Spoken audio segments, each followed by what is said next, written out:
We'll start with something for all of us to think about for just a second. And we'll start with this. I need you, if you were here for every night of the gospel meeting, I need you to join in with me in doing something. If you were not here every night, you can still join in too. But what I want you to join with me is to do this. I want you to follow after me. All right, you can all relate to what that is. Here's why. How many of you were tired at the end of this week? And I say tired, not necessarily tired of, but just tired, okay? All of us can sort of relate to that. How many of you had to think twice this week as to what day it was? Mary said something to the effect during this week. She said, one of these days is Wednesday. Didn't really know which one it was, though, right?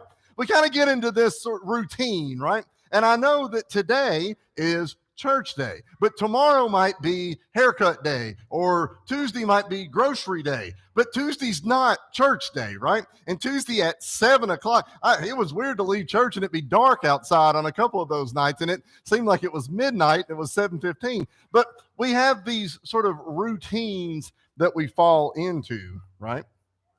Now, on the flip side, how many of you heard something, a story perhaps, a scripture, a lesson from the preacher? How many of you heard something that sort of energized you? So we might be tired in the physical sense that, like, I got out of my routine, I was up later, I was out later, I was gone somewhere, or maybe I didn't get to do something because I usually do that on Monday, but I went to church instead. And so that kind of tires us a little bit. But we also have an energizing that happens to us as well. Well, the best part of the gospel meeting should be the week right after. There should be a level of adrenaline, a level of enthusiasm that sort of runs through us. For us, many of us might think, well, success, whatever that is just within reach, right? We think about Jesus, what Jesus said in Matthew chapter 16 and verse 18. He said, Jesus promised to build my church, right? Well, that's what we're sort of always doing, not in the construction business, not in the brick and mortar, but in the building of the congregation. And the point of the gospel meeting is to bring people in, invite people, hear them here, but it's also for us as well, because what makes up the church is me and you. And we have to build up ourselves just a bit as well. Our homes where we live have to be sort of worked on from time to time. And as we, the church, we have to be worked on from time to time as well. We think about Mark chapter 16 and verse 15. What did Jesus say? He said to go into all the world and preach the gospel to every creature. And we think about the momentum that they took from that. Think about it. The church starts in Jerusalem, but spreads to Judea, spreads to Samaria, and eventually spreads to Rome. And when I say eventually, it wasn't that long. We can read about the church in Rome in the scriptures. You can read about the church in Rome in Acts and in Romans. Those are the two books that come right after the four gospels. It didn't take long, but it took momentum to spread that. But then next week comes. And a lot of us have probably put aside things from last week and said, I will do that this week because I wasn't able to because of the gospel meeting. And that adrenaline starts to perhaps wane just a little bit. The excitement, the enthusiasm that was there starts to drop back just a bit. Perhaps we remembered all this week, every lesson that might come out. But 2 weeks from now, will you be able to tell me what those lessons were? It gets a little bit more difficult. So what we're going to talk about today is maintaining the momentum within the church. Now, I am very disappointed. This happens from time to time. But that is not the font that I used on this. But sometimes when they update over here, they don't come through. And that looks tacky and terrible. And I'd have never made a presentation that had writing that looked like that across the bottom. It was, y'all are laughing, but I'm being serious. It was a speedy, sort of like it was moving across. And this looks terrible. So I apologize for that. But I want us to maintain momentum in the church. We're going to look at 4 things today. And I wanted this is something that I've kind of had in my mind, but I decided to use it for this. But I want us to think about this in the sense that the gospel meeting just ended. Okay? And so where do we go from here? Number 1, we're going to start by whatever momentum we build within the church is to keep a biblical focus. Sometimes the church can grow. Sometimes that focus, though, isn't necessarily biblical. We don't make forward progress in our Christian growth without looking to Jesus first. Tom, I appreciate what you read there a few moments ago. He read Hebrews chapter 12, verses 1 and 2. We're going to look at both verses, but we're actually going to look at his second verse first. So Hebrews chapter 2 and verse 2, if you've got your Bible handy right there, we read, it says, looking unto Jesus, the author and finisher of our faith, who for the joy that was set before him endured the cross, despising the shame, and has sat down at the right hand of the throne of God. The title or the subject for last week was Jesus is. And each night it was something else. And Jesus was compared to the vine or the good shepherd. But in each one of those that Jesus was compared, it was about things that Jesus did. Well, Hebrews chapter 12, verse 2, we read there that Jesus did what's perhaps most important for us is that he went to the cross, that he despised the shame, and is now sitting at the right hand of God. Dad talked about this in the communion a few minutes before Tom was up here, and that's why we do that every week, is to remember what was presented right there as well. And so that is our focus. Our focus is what Jesus did. There's some feedback on this. Second, growth is a goal of every church, but growth can be measured in a lot of different ways. Most of us, I would imagine, when we think about growth in the church, we think first of all about numbers, right? This week, the number says 44. And the next week it said 46. And then it said 48. And it said 50. And we are growing, right? The church is growing. But it could be measured in other ways. Because sometimes that number goes up, but sometimes that number goes down, right? And so when we think about the church growing, maybe there's other ways that we should consider church growth. Remember, we're keeping a biblical focus right here. So our consideration for church growth should be not necessarily we baptized X number of people or X number of people came into the church building, but rather, what are the people in the church building doing to grow? You know, we think about this from time to time. What if we had 50 people every week, but none of them could do anything? What if one person taught all the classes and led all the songs and read the scripture and spoke at communion, but there's 100 people in the building? Is there growth there? There should be growth, but with a biblical focus. Our goal sometimes becomes numbers. And I'm guilty of this as well. I texted Dad the other day and I said something to the effect of, if we averaged 45 people a week for the next 2 months, I can't remember what it was, it's something like that, our average for the year would be 40. Well, I'm a numbers, stats kind of guy. I like that kind of stuff. But that's strictly numbers, right? We probably could have walked down the street and rounded up some folks and set them in it. But is that necessarily growth? Well, what our growth focus should be, the goal focus should be Christ as the goal, right? And we think about a congregation, well, maybe we don't have 40, maybe it's 35, but everybody is growing in how they serve the Lord. Well, that's growth with the biblical focus as well. The problem is when the congregation loses its passion to serve God and work in the church, because sometimes we get to the point where it's like, well, time to go to church. But there's no enthusiasm. There's no excitement for it. Well, we've lost that biblical focus. We're not going to church because it's the right thing to do. We're not going to church because it's what I want to do. We're going to church because, well, we do it every week. You know, that is how you lose focus. That's how you lose momentum. Let's go to the second thing. Well, the second thing we have to do is we got to lay aside our weights. And I said that Tom read verses Hebrews 12, 1 and 2. Let's go to Hebrews 12, chapter 1 right here. You know, it's hard to finish or reach it to the finish line when you're carrying a lot of baggage with you, right?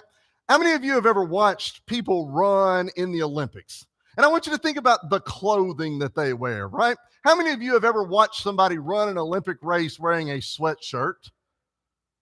I've never seen that, right? I've never seen anybody run a race in the Olympics wearing jeans or khakis. Why are they not dressed like that in an Olympic race?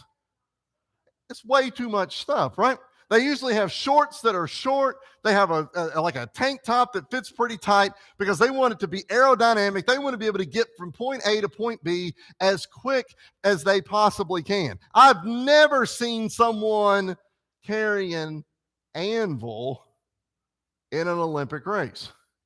You can. You're going to get beat. It's going to weigh you down. But sometimes we talk about, and Paul writes about the race that we run as Christians, but sometimes we load all this other stuff onto us as we run this race. And that other stuff drags us along. Because if I line up right next to the fastest man in the world, he's going to be faster than me anyway. But I don't have any prayer if I bring everything I own with me.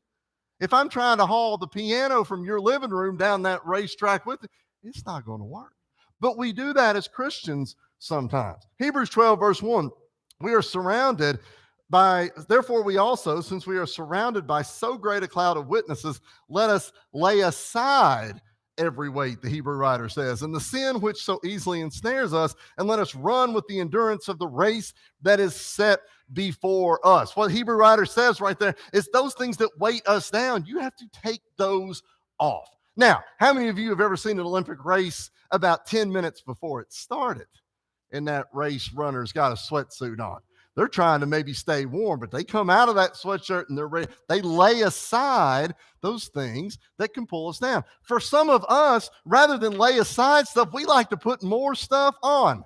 Let's talk about that for just a second. There's three things that I want to consider right here. First of all, we like to carry sometimes emotional burdens. Think about this for a second. How many people in here, how many of you have talked with people about the church?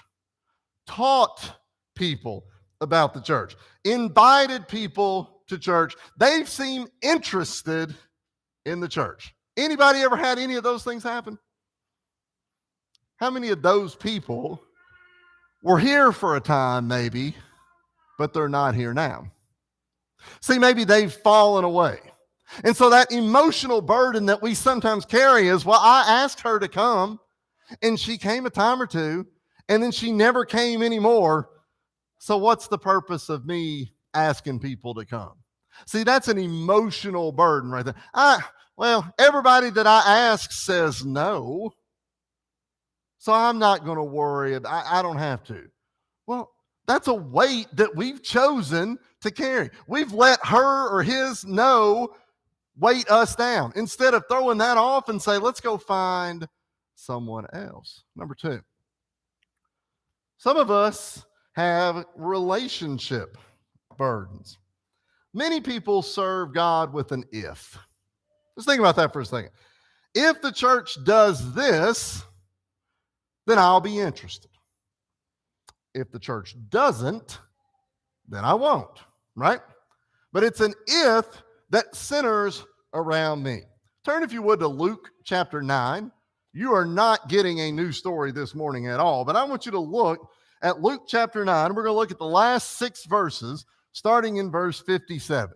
Again, if you have a Bible or if you've been to church, you probably know this story, but I want to look at it anyway, because this is an example of a relationship burden. This is an if situation, starting with verse 57.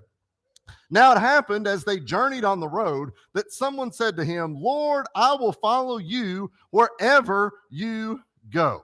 There is no mention of the tiny word if in that sentence, right? He just says, I will go wherever you go. Jesus said to him, foxes have holes and birds of the air have nests, but the Son of Man has nowhere to lay his head. Then he said to another, follow me. But he said, Lord, let me go first and bury my father. Jesus said to him, let the dead bury their own dead, but you go and preach the kingdom of God. And another said, Lord, I will follow you, but let me first go and bid them farewell who are in my house. Verse 62, Jesus said to him, no one, having put his hand to the plow and looking back, is fit for the kingdom of heaven. The word if isn't there, but there is an if for both of those, right? That example that Jesus gave, he said they all wanted to follow him, but they said, I got some stuff I got to do. I'm good with the church if it can work around these things I got to do over here. Jesus said, no man having put his hand to the plow and then looked back is fit for the kingdom. See, sometimes those relationship burdens kind of pull us down. We want to be within the church, but there's some other stuff going on that I kind of want to handle first of all. That, burden number 2. There can be no one-way relationship between us and God.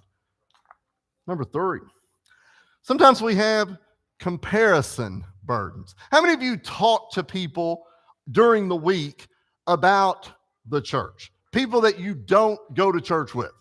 Sometimes at work, we'd have these conversations where we'd say on Monday when we sat down to eat, the preacher talked about ... on Sunday. And sometimes we'd say, oh, that's an interesting topic. And you might sometimes think, well, you know, I've heard lessons about that before. And then sometimes we would say there was 50 people at church, or there was 200 people. Well, sometimes we get into these sort of comparison things as well. We start thinking about what other churches have done or what other churches would do, other congregations. And sometimes we let what we see others do kind of drag us down. That can be a discouragement. But sometimes we sort of think about what we can do. It's like, well, we do this and we do this and we do this. Well, that's pride, right? We let those comparisons sort of overwhelm us. Are we bragging about the church? Or are we bragging about, look what all we've done?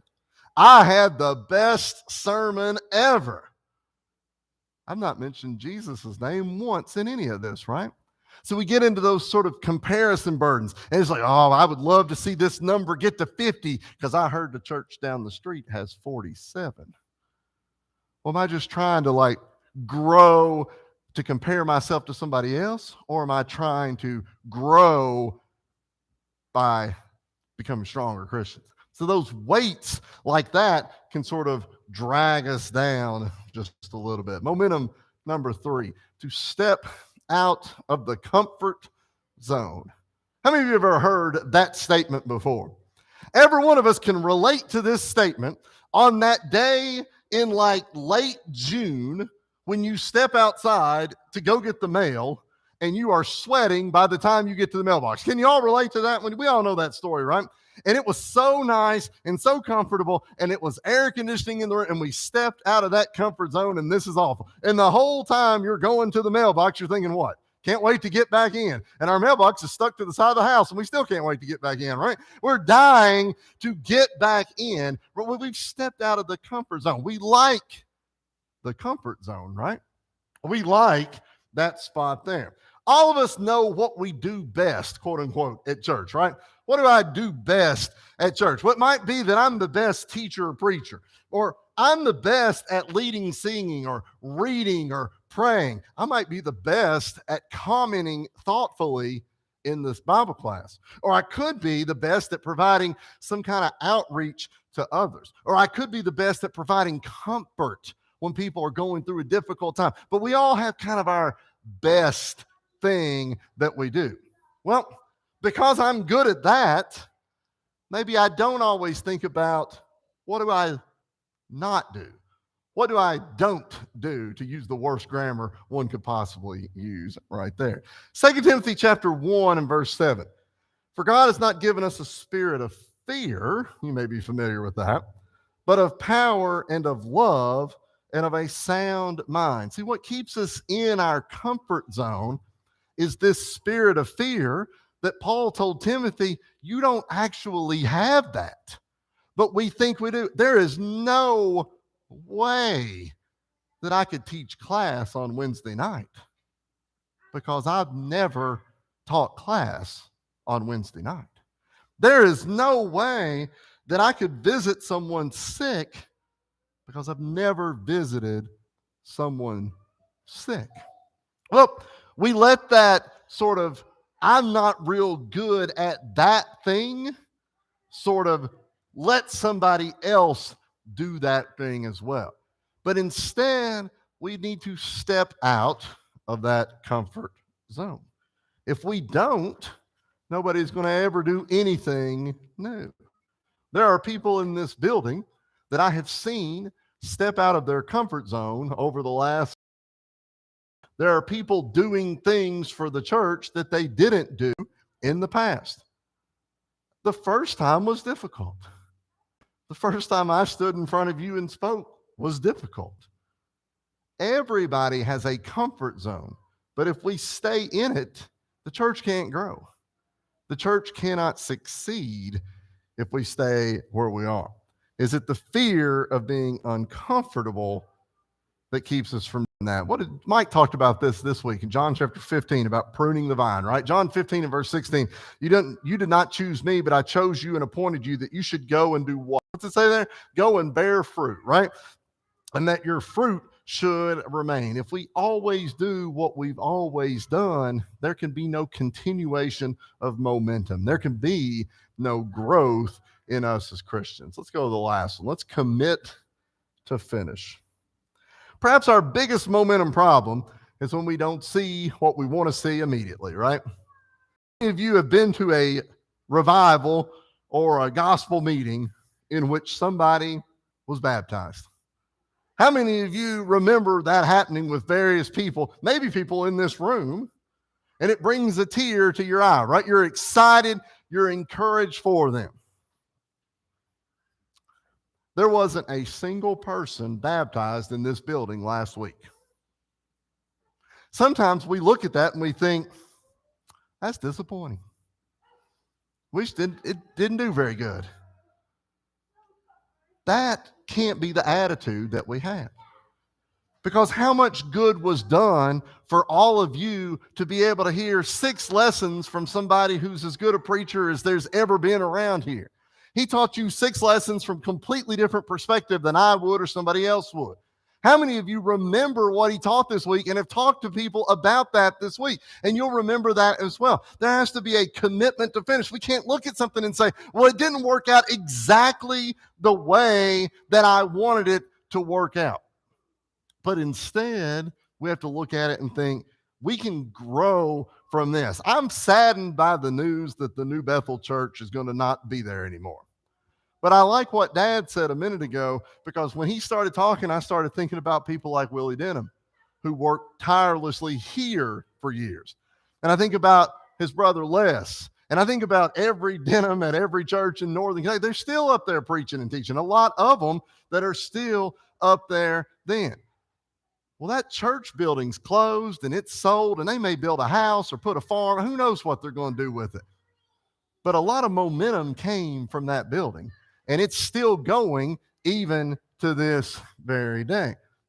But we can't be laboring only for a single result, measuring it like numbers or whatever it was that we said. Instead, we know that the prize, the reward, the goal goes to the faithful. How many of you know Philippians 3, verses 13 and 14? Paul said, brethren, I don't count myself to have apprehended, but one thing I do, right? Forgetting those things which are behind, Paul said, reaching forward to those things which are ahead. He pressed for the goal, for the prize, the upward call of, because I'm going to forget the things that went. I'm going to go forward. The church has to do the same thing. We have great privilege as Christians. We assemble, we love, we grow, but we can't let a week's worth of enthusiasm or revival just sort of dissipate into thin air. 1 Corinthians 3:9, we read, for we are God's fellow workers, you God's field, you are God's building. We have to labor to keep the positive momentum going forward. Now, I have a question. I had not mentioned this at all. But if you've been paying attention, not necessarily to me, but to the screen, this has never stopped moving. You'll notice those things right there. That's called a Newton's cradle. I don't know if you've ever seen that, but that has never stopped. Pull one end of the ball up and it'll go forward, and then it comes back. And it uses momentum to do just that. You know, we have to work the same way in the church. Because if we as Christians aren't continuing with this push of momentum, then there's eventually it's going to stop. Nothing's going to happen. And I've seen these setting still. Just some metal balls hanging from a string. There's nothing happening with them. How do we maintain our passion for the church all year long? Well, we've looked at 4 things, right? 1, by keeping a biblical focus. 2, by laying aside those weights that might drag us down. 3, by stepping outside of our comfort zone. And by 4, committing to go all the way to the finish line. Our finish line is when our life is over and our home is in heaven when we're finished. Our goal should be to keep the momentum of a gospel meeting, not for 1 week, not for a day or 2 longer than that, but to keep it going, because who knows what the benefits of that might eventually be. If there's anything that we can do to help you, any way that we can do, whatever it might be, as always, we invite you to come while we stand and sing. Jesus is calling.